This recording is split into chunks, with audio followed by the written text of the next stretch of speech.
Well, thank you for joining us. We are on week 5 of the series called Thriving Community, which is really about wanting to be a healthy community, learning and for ourselves what that looks like and how to do it well. And this in the series, we are jumping off of a book called The Other Half of Church. And we are talking about the ingredients that play an important part for a healthy, thriving community. And right now, we are taking time in this kind of month and whatnot to talk about joy. And so this is week 5. And what we're actually going to talk about today is the 6 big emotions.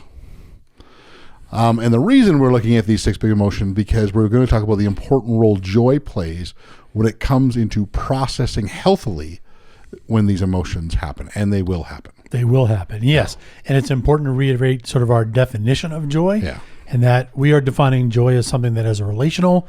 It's something we feel inside us when we witness that little twinkle or sparkle in someone's eyes when you see them across the room and they're genuinely happy to see you. Yeah. All right. So what we want to do is kind of, as we get into this topic is talk about the idea of maturity. And kind of, again, when we're saying maturity, what are we talking about? And so in the writings of Dr. Jim Wilder and others who are connected to him, like Michael Hendricks, Marcus Warner, and Chris Corsi, they give this kind of definition of maturity, and that's really the ability to return to joy in the midst of experiencing distressing emotions. And another way I think to look at this, they say quite often, is maturity is the ability to act like ourselves, to be relational while feeling these big emotions. Yeah, and I think the thing to reiterate here is we will experience these emotions. Yeah. You can't go through life without experiencing them. And Marcus Weber writes, maturity is having learned the skills and habits necessary to regulate those emotions and not be controlled by them. Yeah. It's the ability to handle the emotional weights as it comes. But it's really important to note, as Michael Hendrick writes, that it's not about being joyful instead of feeling, say, sad or angry. It's about being joyful in the midst of these unpleasant emotions. Yeah, and I think that happens because, one, we've defined joy as relational. So we can experience joy in say when we're sad or angry because we're with people. We're just happy to be with us during those emotions. Yeah, and that's really an important part of community. And something to note is that when we experience these emotions, it really can be a spectrum. Some of us might be able to handle some of those emotions really well, some not so well, or we handle some emotions just better than we handle others. So what's one for you that maybe you don't handle so well? Despair. Despair? Yeah. What about you? Anger. Okay. Yeah, if I get angry, I think I've gotten better at processing it as I've gotten older and had more experience. But yeah, it definitely is one that could get out of control for me. So again, it's the idea of returning to joy is remaining ourselves as we experience these certain emotions, whether it's like despair or anger, things like that, because they can. We can be triggered whenever those things are happening, like whatever emotion, even an emotion that we would say we return well from, but it's being triggering. And, it's basically the idea of we don't want them to overwhelm us. And sometimes we really want to know here, this can be as a result of existing trauma. Yeah, we're going to deal with that a bit later in the podcast here. So the authors that we are reading, like Jim Wilder and Marcus Warner, mention 2 things that happen that can hinder the maturing process. The first one is that we actually missed out on something that we needed in order to develop. We're missing skills in how to return to joy from some or even all of the 6 emotions. Now, normally this is developed in childhood. Our parents actually model this for us. And so a lot of it depends on their maturity. Yeah. So whether they've been taught to return to joy. And again, it's like the same for everybody. Your parents will have been able to return to joy well from some and not so well from others. And again, with 2 parents, you've got a chance of getting more. But there's probably going to be something that is absent. Yeah, it's because possibly they lacked some sort of model that gave them the skills to return to joy from whatever certain emotions. Sure. So basically the idea there is something's absent. Yeah, I think they even refer to this as a trauma in the book. Yeah, and they call it a trauma. A trauma. And the A is not about sort of order. Yeah. Because the next one, we'll talk about here, is B trauma. Yeah. A is for absent. Right. Okay. Now, the second one is trauma, and this is what they say, B trauma, and the B stands for a bad thing. Mm-hmm. Something interrupts our development of good skills in returning to joy. As a result, we might understandably have fewer skills in returning to joy because there's really some healing that needs to happen there. Mm-hmm. So basically, both of these can contribute to what we might call holes in our maturity. That's right. Now, again, I think in the past I've thought of maturity as sort of like a pool filling up with water. You either mature or you're not. Yeah. And I really like this idea. It's more like Swiss cheese, where you're going to be mature in some areas and not in others, and you sort of have that. There's like a hole in there that you're missing a certain thing. So. Yeah, and so community plays such an important role in this kind of growing in maturity process. One is we can model for each other the skills that might be absent, much like you were talking about. We can pick up those skills, a lot of those skills in childhood. Yeah. It doesn't mean that once child is over, we can no longer pick up those skills. Sure. We do. We might grow as we attach ourselves and be a part of a community. It can play an integral role to kind of fill in what has been absent. And so we get to return to joy because we are watching other people who've got some of those skills, and then we can end up helping each other in that. The second thing is community can play a very needed role in healing in the traumas that we've experienced, and just the idea of modeling what maturity looks like. Yeah, and actually just being present with us during the experiencing big emotions. Yeah, I think in these cases, quite often, like whatever these traumas might be, very much might need a mental health professional, but a loving community.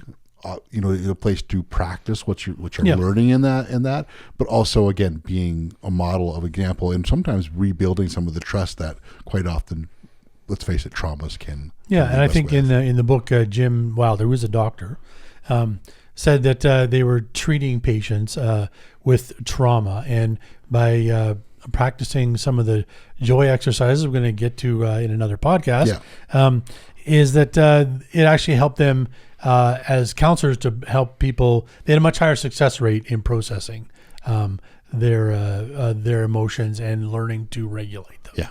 So, and that's kind of where we're headed with this. There are exercises that we can do individually by ourselves and with others in community that can contribute to our ability to return to joy. And we're going to cover that in another. Actually, we're going to cover it in two live stream and a podcast. That's right. So, be watching for those. All right. So when it comes to the big emotions, there's big six. Why these big six? Well, these 6 emotions are something our brain recognizes. Yeah, and this is done by research done by Dr. Alan Shore. That's right. And he was actually able to monitor the brain in real time, which has only been something we can do in the last few decades. So, yeah, and these 6, according to Dr. Jim Wilder, are right brain generated emotions. And essentially what that means is they are happening faster than thought, so they're very reactionary. That's very interesting to me because most of the time we think we have a choice. Yeah. Yeah. So I'm feeling, or something makes me angry, like, oh, I shouldn't be angry. But really, it's reactionary. It happens before we can actually think. That's right.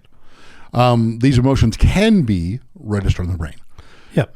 I think the question we could ask is like, what do you mean only 6? Yeah. Well, and I did have that one, and I really covered well. I really like this analogy that Marcus Warner and Chris Corsi kind of relate to these emotions, and they relate them to the primary colors. Mm-hmm. When you mix these colors, they become a different color. And so these emotions can mix, and they might have different intensities and all that really kind of create something there. Mm-hmm. And so it's not just about these 6 by themselves, but understandably these 6 quite often they can come with the one doesn't come by itself, they can come with friends. Mm-hmm. I think in the movie Inside Out, which is referred to in the book, at the very end of the story, we're seeing as the character Riley matures, she starts having some of these more complex emotions, which are combinations of the other emotions. And just I think a quick note when we talk about this being kind of right brain generated emotions, Marcus Warner in his book Building Bounds actually talks about left brain generated emotions, which tend to be the result of problems with our beliefs, Sure. whatever that might be. And they are just kind of beyond the scope of what we're talking about particularly today. But these emotions are often generated, that could be generated by our left brain, can find much foundation in these 6 emotions that we're talking about. Sure. So because of what you believe, it might create a trigger response of fear or something like that. Absolutely. Yeah. Like they talk a lot about when our imagination can get taken away and lead Sure. to anxieties where we're projecting like this might be the possible outcomes. Right. So it's a lot of cognitive thought. Sure, and that's where something like, and I think I'm very much this way. I like to think about possible outcomes and strategies, but on the sort of bad side of that, I can think of 15,000 things that could go wrong, and I might play out in my, that might trigger my emotions just thinking about what might go wrong when it hasn't gone wrong yet. Yeah. All right, so it's really important to note that these emotions can serve a very good purpose. They are not bad emotions. However, they can become harmful Yeah. when not regulated. Sure. And what we mean by regulation, just so it's really simple, it's the ability to remain relational, return to joy, while experiencing these big emotions. So we're not replacing these emotions. They're still there. Yeah. They still need to be processed. They're still very important. We want to stay relational in the midst of them. And it's often easier, I think, to navigate these emotions when we kind of have a bit of an understanding of them. I know that's been my Sure. experience. And so, we're gonna break them down right now for you. And we get this from a book in the book, The 4 Habits of Joy-Filled People. And so they go through some definitions, and we're going to share those with you now. We're going to start with shame. So what's shame? Well, shame is the anti-joy. So joy, we've talked about. Yep. The idea of when we know someone's happy to be with us. Sure. Shame is when we perceive that others may not be happy to be with us for whatever reason that might be. So right away, my mind goes to, okay, when I see someone's unhappy with me, I think, what have I done wrong? Yeah. There must be something bad about who I am that makes that person not happy to see me. That's right. And that's when we start to process it really badly too. Yeah. So you're not bringing joy to whatever it is. There's just something like what's wrong with me that they're not happy to see me. Yeah. And so that's kind of the idea of shame. Sure. Okay. Next up is anger. Anger is one of the high energy emotions. That's right. And that really is when we want to make something stop. It might be an injustice or a pain. And those are the things that we rise into a high energy state where we want to make it stop. Yeah. One of the things they talk about is this can flare up if like we're trying to reach a goal and somehow that goal has been blocked. Yeah. So we want to stop. We want to stop the block. We react to it. And it doesn't need to be like someone's literally doing something. The analogy that was given was like, you're just wanting to have a quiet night. Yeah. And your kid, something happens. And it's just like, you get angry because it's like, I was planning this, I was doing this, and really now looking forward to 10 minutes to myself. and you're responding to that you stopped my ability to do that. As much as it can be a literal thing where somebody has intentionally done something to block a goal. All right, third one, disgust. This is kind of related to the sensation of needing to vomit. Well, that's pretty intense. Yes. It's triggered when we've deemed something kind of repulsive, when we don't want it anywhere near us. Sure, in a relational sense, it's when we look down on someone, or we feel like if we see them, we want to avoid them. We want to avoid them. Yeah. And so that's some of the basis. Because it doesn't mean we'll look at someone and be like, we're going to vomit, but it's just like, I don't want to be around this person, or we're looking down, somehow they're below or beneath us. Sadness, and this is really kind of connected to loss. In more specifically, a loss is something that has brought joy, and this can be obviously a relationship because we've talked about joy being relational. But it can be an object or it could be a dream. Yeah, something imagined. Yeah, something that's like, oh, this is going to happen, and for whatever reason, it's not going to happen. We're experiencing that loss. There's fear, which is very, very close to anger in that it's high energy. Okay. It's a response to danger or potential danger. Now, the difference here is where anger kind of leads us to fight the thing, whatever's triggered it. Fear leads us to try to avoid it and get away from it. And I think it's important to note here that fear is not a choice. That's right. It's again, all of these emotions are reactionary. So it makes us, or it's how we react in response to an external situation. That's right. And then the final of these 6 is despair. And this is really directly related to hopelessness, where we might find ourselves in a situation where the resolution does not look possible. Sure. So we might go, in my case, I'll go through all the possible scenarios of how things might work out, and I just can't see a way where it could possibly work out. It's done. This is it. Hope has been removed. Sure. So just to really quickly go over those 6 again, that's shame, anger, disgust, sadness, fear, and despair. So why is it important to know these 6 emotions? Well, one of the things I think that's really important is it gives us the ability to validate these emotions. One, to do that in ourselves. These are emotions. We are feeling it, and it's really important to acknowledge that. Yeah, and so we have to be able to recognize the feeling first of all. Yeah.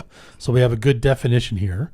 I think these are the basic emotions. So I think we've all experienced all of these. Yep. So, but the more complex ones might be the ones where they overlap. Absolutely. And but again, just the ability to identify them, and when you're experiencing them, then I think with training we can learn to process them. One of the things that I kind of learned, and I kind of go in the idea that quite often these emotions, it's not just one of them, they're the kind of come in combo.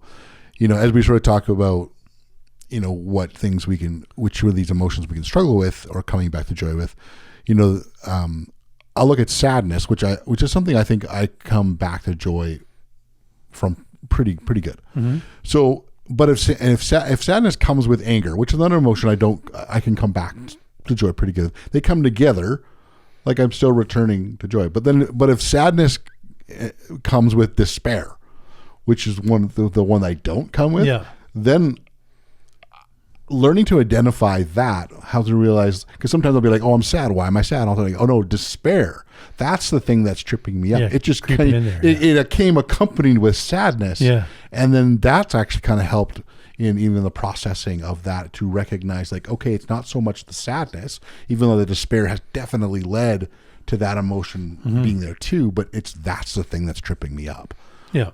So that's been really helpful. And that's where you might return to joy in a different way. So for example, in thinking about this, we can return to joy with certain practices. So remembering something, but if a triggering emotion is in play, we might actually have to spend time with someone that we know and trust in order to be able to return from Absolutely. that. And again, I think we need to really note here that these big emotions are not bad. We're not trying to live without big emotions. No. They will happen. Yep. And it's only when they're left unchecked that they can lead to something bad like revenge. But our goal is to learn to regulate them and to process them. That's right. Now, another really important thing when it comes to kind of knowing these emotions comes kind of beyond us, in that as much as we want to be able to validate ourselves in these emotions, we want to validate each other. Sure.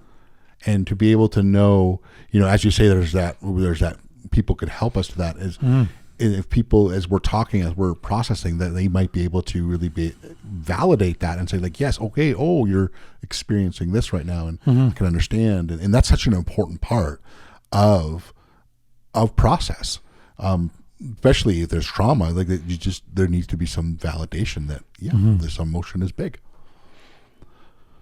So it's good to know which emotions where we have where we have skills in returning to joy from, as well as the emotions where we feel like we're missing those skills to return to joy. Yeah, and that gives us. I mean, if you're like me, I want to be better at processing emotions that I'm not good at. Yeah. And I think it's just good to not leave it all negative. It's really good to know, again, which ones, oh, I am pretty good at this one. Yeah. That's good to know. So yes, all that. So just to kind of end before we get into the ending here, I want to just like my journey in returning from joy from despair. Okay. Because this is definitely, as I said before, this is an emotion that has been a tripping point for me. And this wasn't just a while ago. I definitely was experiencing this despair, and kind of doing what my normal thing when becoming overwhelmed with this, and I'm starting to shut down, isolate, wall up, all of those things. My wife Courtney came into the room, and I don't really remember what instigated the thing, but it's sort of, we started sort of conversing, and I just said to her, I am not doing well. And I just was able to, she sat down and she was able to sort of just kind of, she allowed me to sort of like to work through the thoughts that were going through my head and all that sort of thing. It was just great. She validated those emotions. It was really, really, really cool. Now, I definitely didn't all of a sudden feel like, oh, despair's gone. Mm-hmm. It was still there. But it was in that moment that I kind of realized, oh, wait a second. I did return to joy. Yeah. Even though, it was still close to overwhelming. It was like, knocking on the door and heaving under the pressure a little bit. But I was able to act like myself. I was able to bring Courtney into what's going on, and she was able to help me process it. And so I tell that story simply because it's so easy, and I knew the answer was, I'm not going to, from despair, all of a sudden you're going to be like super optimistic. Mm-hmm. I think it's really, I don't know, maybe no one will struggle with that. I know I struggle with that. It's like if I'm angry, I'll just to be completely happy. It isn't working on either of those extreme sides. It's the ability to be relational and remain yourself in the midst of that. And so I share that just with the idea of that doesn't mean that you won't feel that this emotion is even a little bit overwhelming, but you're still able to remain yourself. And that's I just felt like that was a really learning thing when I kind of came to that realization that, oh, I didn't just wall up, shut off. I included her in the whole thing. And even when it was done, it wasn't just, I'm now optimistic. All the problems have gone away, but I was me. Good. Well, thank you for sharing that. I know it's a bit of a vulnerable story, and we are grateful that we get to do this, for one, and two, we hope you found it helpful. Again, this is learning, us as a church community, learning to thrive together, which is part of our maturity process, or we also call it discipleship sometimes. We're trying to become more like Jesus. Jesus experienced big emotions. We experience big emotions. He obviously processed them well all the time. So we're trying to become more like him, but we are definitely flawed. And so we need to rely on him and understand. A lot of this is understanding how we're made and understanding the how our body works, and to work with it and not against it sometimes when we're maturing. So if there is something that you heard today that, one, you're just coming to a better understanding of this, of the sort of big six emotions, and that has been helpful to you.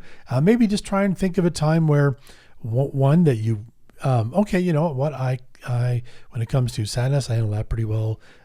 Despair, no problem. Disgust, not. But some of these other ones, they're just I can't.